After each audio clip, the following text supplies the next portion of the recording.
La casa estaba en silencio mientras el amanecer se filtraba por las ventanas, la luz pálida proyectando largas sombras sobre las habitaciones vacías. El aire parecía pesado, cargado de secretos que nadie se atrevía a pronunciar. En la quietud, se escuchaba el eco de unos pasos.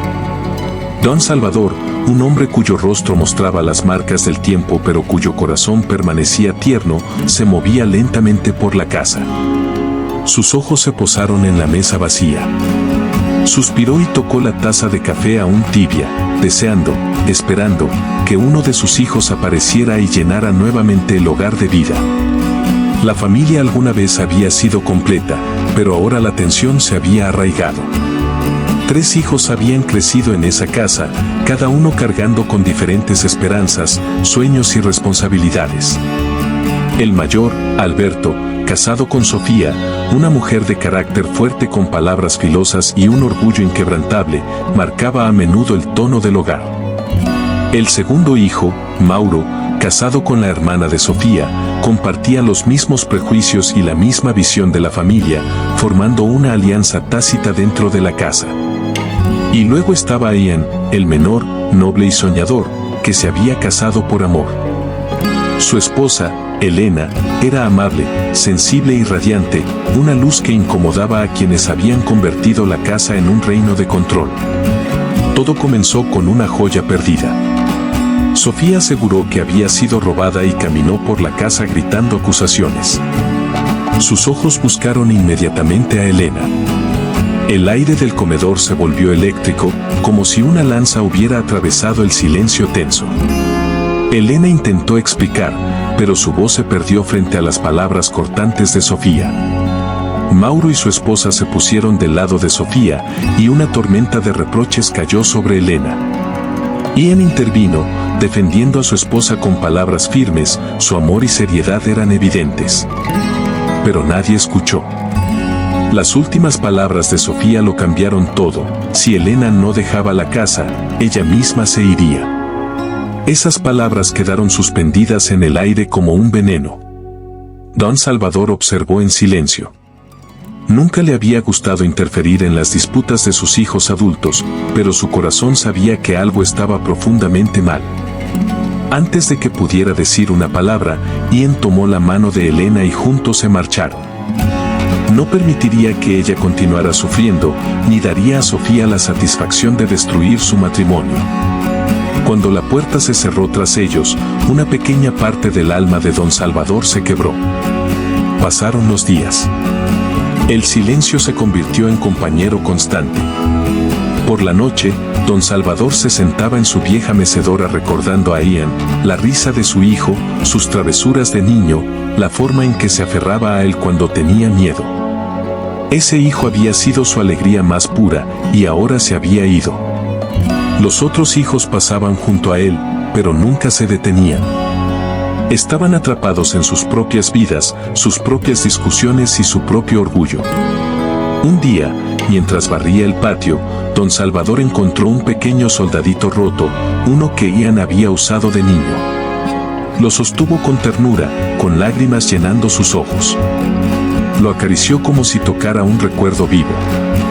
El amor de un padre, explicaba el narrador, nunca se desvanece, incluso con el paso del tiempo. Pero la ausencia de un hijo podía pesar en el corazón hasta volverse insoportable. Las noches se alargaron y el dolor se profundizó. Don Salvador permanecía despierto, mirando la puerta, susurrando el nombre de Ian. A veces dejaba la luz del pasillo encendida, esperando que su hijo regresara. Pero nadie llegó. Nadie llamó. Nadie tocó. Y lentamente, su corazón comenzó a apagarse. Con el último esfuerzo de su fuerza, Don Salvador habló con Alberto y Mauro. Les dijo que la acusación contra Elena había sido injusta.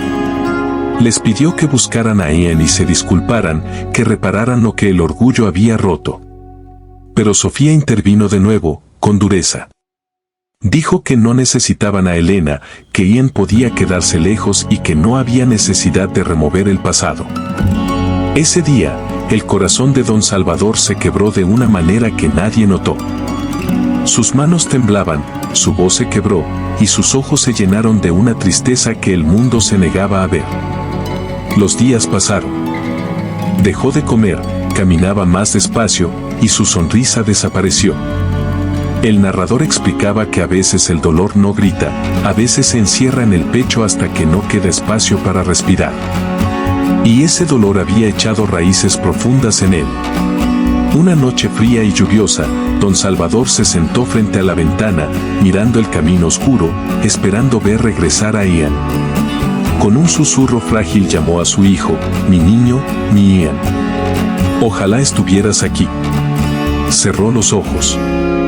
A veces, decía el narrador, el alma se cansa de esperar y decide descansar antes que el cuerpo. Aquella noche, en la quietud dolorosa, su corazón falló. Su respiración se detuvo. Sus manos cayeron frías sobre sus rodillas. Había partido en silencio. A la mañana siguiente, Alberto fue quien lo encontró. Gritó su nombre, lo sacudió desesperado, pero ya era demasiado tarde. Mauro llegó segundos después, ambos petrificados por el peso insoportable de la culpa. En un rincón, Sofía observaba, comprendiendo por primera vez el costo de sus palabras y su orgullo. Un miedo agudo y desconocido llenó sus ojos. Ella había contribuido a la muerte de un hombre sin comprender del todo. Horas más tarde, Ian se enteró de la noticia.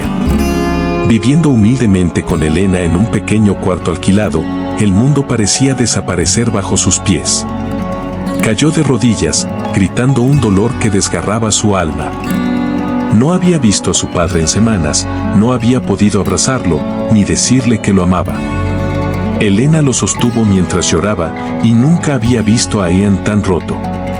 Ian regresó a la casa de su infancia, con lágrimas corriendo por su rostro. Entró corriendo y vio a su padre cubierto por una sábana blanca. Temblando, tocó la mano fría que ya no podía responder. Lloró sobre su pecho como cuando era niño, pidiendo perdón, diciendo que lo extrañaba, que nunca quiso irse, que no pudo regresar porque no hubo lugar para él. Sus palabras llenaron la casa vacía, recorrieron cada rincón y atravesaron cada corazón. Sofía bajó la mirada, con las rodillas temblando. Por primera vez comprendió las consecuencias de sus actos.